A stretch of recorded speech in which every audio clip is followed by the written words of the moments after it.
Welcome to How to Be a Humane Leader Without Losing Your Job. Dive deep into humane leadership crafted for today's fast-paced business world.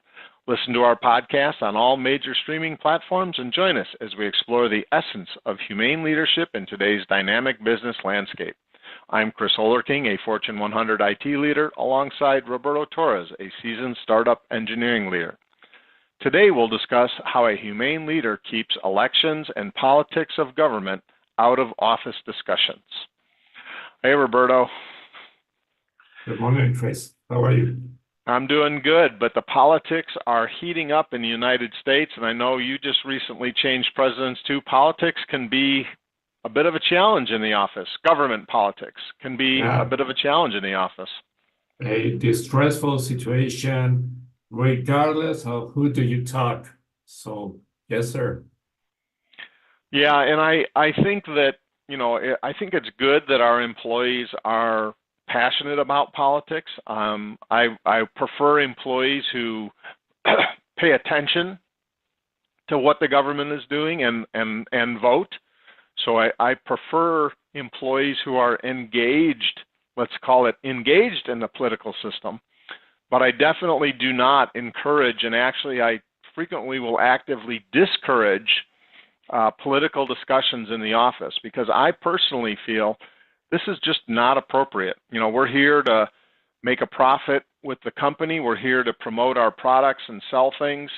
And I just don't think, here in the United States, trying to sway someone to be Democratic or be Republican is appropriate in the workplace. I just don't see that's a good thing. Yeah, indeed.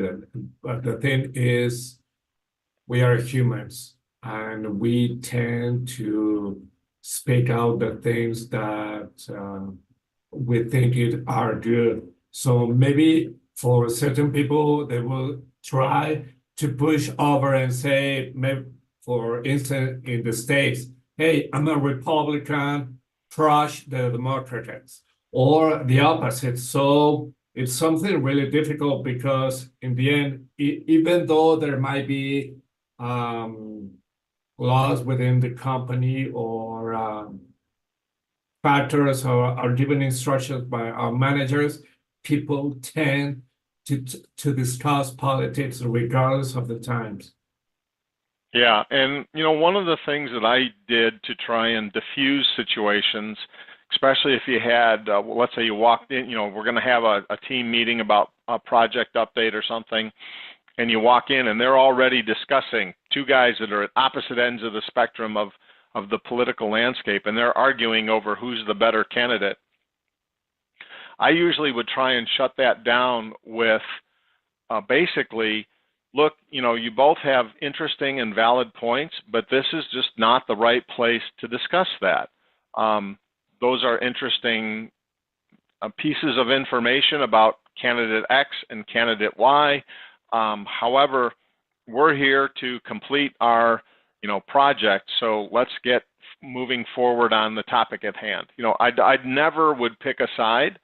I think a lot of people knew, even from just hallway conversations, everyone kind of discloses some of their political leanings sooner or later in the office if you've been there long enough, but I generally didn't declare what I thought about either candidate, and it shouldn't matter, right? We're here to work, get a project done. So diffusing it by acknowledging points of both sides and just saying, look, I'm not here. We're not going to spend our time here in the office when we're supposed to be working on this topic. I acknowledge both sides, but let's move forward and start talking about what we're here to work on, and work on project X, project Y, whatever. Yeah. My grandpa used to say that you cannot bring out discussions with people, even though your family, regarding religion, sports, and politics, because people always get, really burned out regarding how could I not say about this, because I think the country is in a bad direction with the government, but there will be the opposite, the people who will think that right now the government is the best thing that we can do.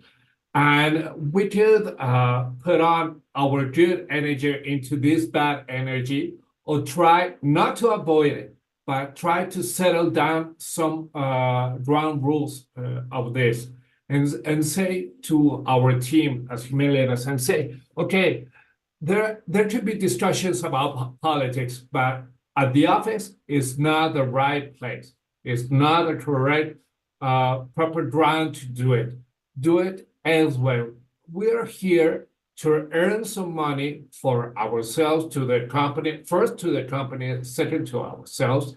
So try to stick to that point of view and try to stick over there, because if we do this, is talking like in sports related topics, you will crumble the locker room. And what you don't want to do is to have this, because let's say that there are two team members that work great with each other and they had to work often. But suddenly one of them discovers that it has a different political views than the other. What will happen? They won't work again as smooth as before. So we had to settle down those rules and make them understand that it is for the benefit of the team and the company as well. Yeah, and I think, both the team and politics analogies are aligned, because ultimately when the elections finally take place, somebody's going to win and somebody's going to lose. And, pre-election or pre-game taking place, the passions start rising about debating which team is better, which candidate is better. They may have valid points. It really doesn't matter, because ultimately, sooner or later, the game is played, the vote takes place, one team wins, one candidate wins, the other one loses. And now you potentially have that kind of animosity, that anger towards each other starts to build. Maybe you even tease them that, let's say the game is on Sunday, so now Monday morning, Roberto, my team kicked your team's butt. I'm better, you're worse. And now, it's okay. It's, kind of, when it's the soccer team or the football team or the cricket team or whatever team it is, you probably don't take your sports as seriously as politics.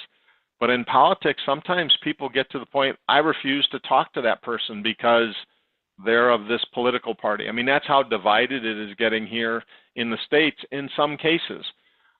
It's hard to tell how big of a population is that adamant about it. I personally believe that there's a lot of people in the middle, and those people in the middle, after the election, will get along fine in the office place.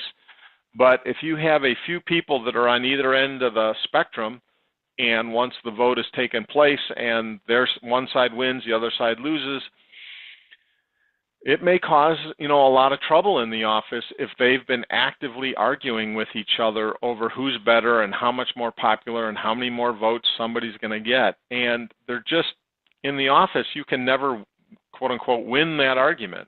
If the relationship gets damaged and team morale is impacted, even, if your team, let's just suppose theoretically you got a team of 10 people and 8 of them are kind of neutral. Like, well, I might vote this way, I might vote that way, I might like this team, I might hate that one, but you got the 2 persons at the fringe that are just absolutely adamant. I will never work with someone who likes the Dallas Cowboys, and I'm never going to like somebody who likes the Chicago Bears.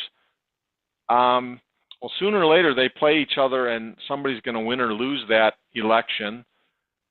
And if you're refusing to work with them, then there's going to be team tension. And those 8 people in the middle, they don't want to get involved. Look, this person now hates that person. I don't want to get in the middle of it. Now they don't want to work with either one of them. And so you really, as the humane leader, have to be watching for these symptoms, this kind of very passionate, caring about politics or caring about sports, as we're using as the analogy. It's okay to be really involved in politics, and it's important, and I prefer people who are active in politics and will vote and participate in elections. But I'm very much against discussing it in the office because of the friction it creates. So it's kind of an odd, maybe an odd perspective. Maybe it's not. I don't know. But I think that when you bring politics into the office, it can only turn out bad because somebody wins and somebody loses, and then there's bad feelings. And that's never productive in an office space. Yeah, it might seem that it is a daunting endeavor to stop people from talking politics. And you mentioned this keyword element because guess what? I'm a guy who thinks this in the politics spectrum and I won't change. And people, when they feel it personal, they will stick to the ground. And I try to make the other people change their mind and see, okay, my point of view is the good one and yours, it is the bad one. So that's why we as human leaders have not to block the sun with a finger, with my thumb, because the sun is already there and it's even bigger than myself. It is politics is bigger than ours, but we have to manage. We have to manage the emotions that might surround the team and set up these rules. And excuse me that I'm being redundant. We have to tell our team how it's going to be and let the team talk as well. But we had to manage that conversation so it wouldn't be political, but it will be more about setting these kind of rules and what we will do and try to adjust as the time goes by. Because let me tell you, the politics around the companies today in the States will begin rising up to the day that they will vote and up to the day there will be a winner. 1 week later, it will diffuse down. So it's really, really important to the human leaders to manage this situation. And it's like more like a war room discussions rather than a crisis management situation that might be crumbling right away. Right, and you don't want to, as the humane leader, express support for one side and lack lack of support or that you don't believe in the other side, right? Our role as the humane leader is productivity. So for our role, what we're trying to do is diffuse the argument without picking a side and saying, look, I understand you're very passionate about this, Roberto, and Susan, you're very passionate about your perspective. It's just inappropriate for us to discuss either side of that argument here in the office because here at work, we're here to work. And, if you guys want to discuss that and try and persuade each other to one way or the other after hours, on the weekend, on your own time, more power to you. I support trying to educate people in politics. All right, so I can be the humane leader and say, look, from my perspective, I support having debate about politics. And I do believe us as neighbors, as friends, should try and educate each other on the issues before we vote, right? So that we vote as informed voters. I just don't believe that in the office it's appropriate for us to use company time to do that kind of argument, debate, education of voters or politics. So if you really feel passionate about your candidate, that's great. I appreciate that, Roberto, but let's not talk about it here in the office. Yeah. And then you're just diffusing it. Look, you're acknowledging that they may be right. They may have very valid points. You're acknowledging it. You're just saying, look, discussing it here in the office is my problem with it. Because I may even agree with them. I should never say if I do or don't agree with them. But the diffusion tool is, look, it's just not appropriate to talk about it here in the office. You mentioned a keyword, passionate. I think we have to do two things. The first one is to use that passion and tell, hey, bring that passion to the work, to the workplace, to the project you're in, with your teammates, and fire that up and use it. And I think that we as humane leaders, since we know our team members, we have spoken with them before, we have high soft skills, and we have this emotional intelligence. We could bring this passion to of these people to projects and make them not forget, but at least be directed in something that is more productive. And the second thing I remember well, I was a few years, well, not a few years ago, some years ago at a dinner. And suddenly I realized that I was the only guy who was thinking of a political party, and all the table were thinking about the other one. It was really tense. And they began attacking me until the owner of the house, she told everybody, hey, we know that we are different and Roberto thinks different, but we have to settle down and make a more friendly environment. So she took everything from the other people, at that table. We were like eight people, and she took it away. But she took that momentum away and put it on somewhere else. And she made this because she was on a higher power, because it was her house. So I think we could do maybe the same. Hey, okay, we know that we had different political point of views. Let's take this away and focus on what is really important today for us, for this department, for this company. And I think that people, when they show this kind of power, it will settle down everything. Exactly. And you as the humane leader are the one sitting in authority. You are the owner of the house. You're the owner of the office space, right? As the humane leader. And the humane leader can acknowledge people's perspectives, people's opinions. Look, Roberto, I understand and hear what you're saying about candidate X. And Mary, I hear what you're saying about candidate Y. I hear that, and those are valid points to be debated and discussed as you try and decide who you're going to vote for. But here is not the place to discuss that. So again, the humane leader cannot pick a side in this politics, even though I may be one of the people that's way out to one end of the other of the political spectrum.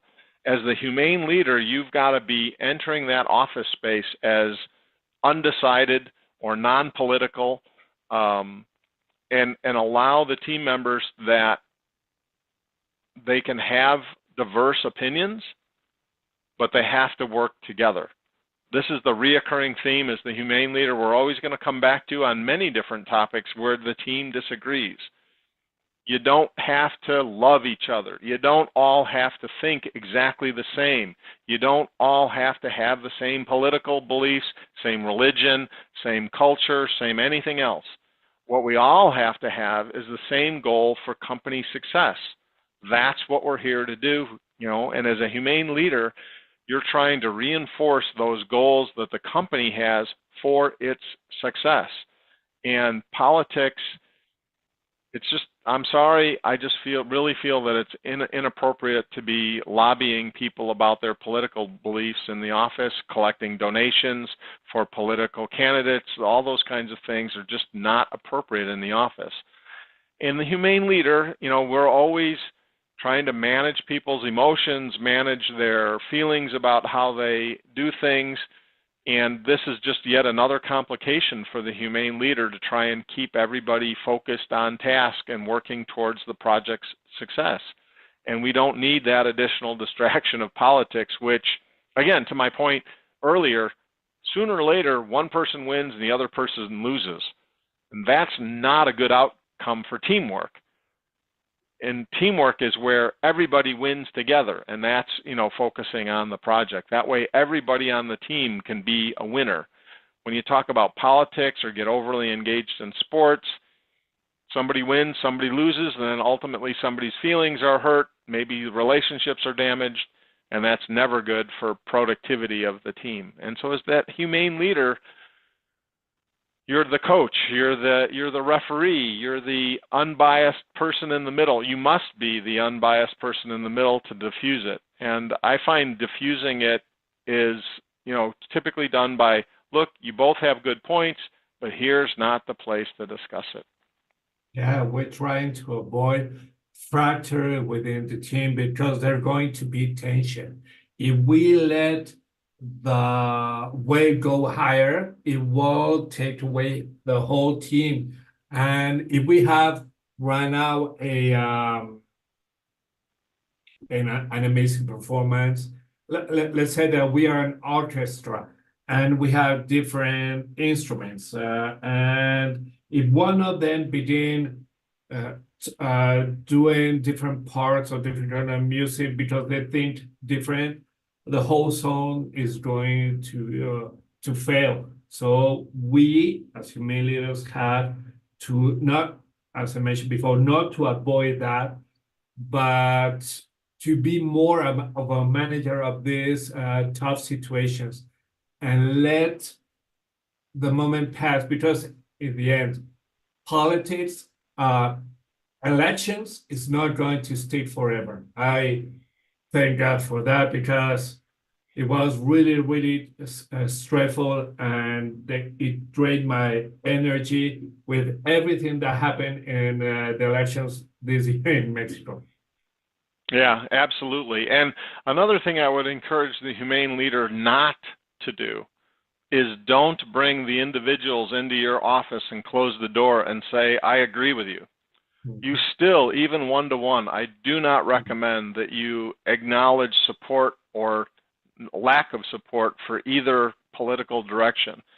You as the humane leader need to be unbiased when you do performance reviews and evaluate how people are doing, and you disclosing that you do support one political view versus another just leads to future tensions down the road. So if you think as a humane leader, well, one way I can diffuse this is I'll befriend the side I agree with, that is going to backfire, because that person is then going to go tell the person you're arguing with, hey, Chris agrees with me, you're wrong.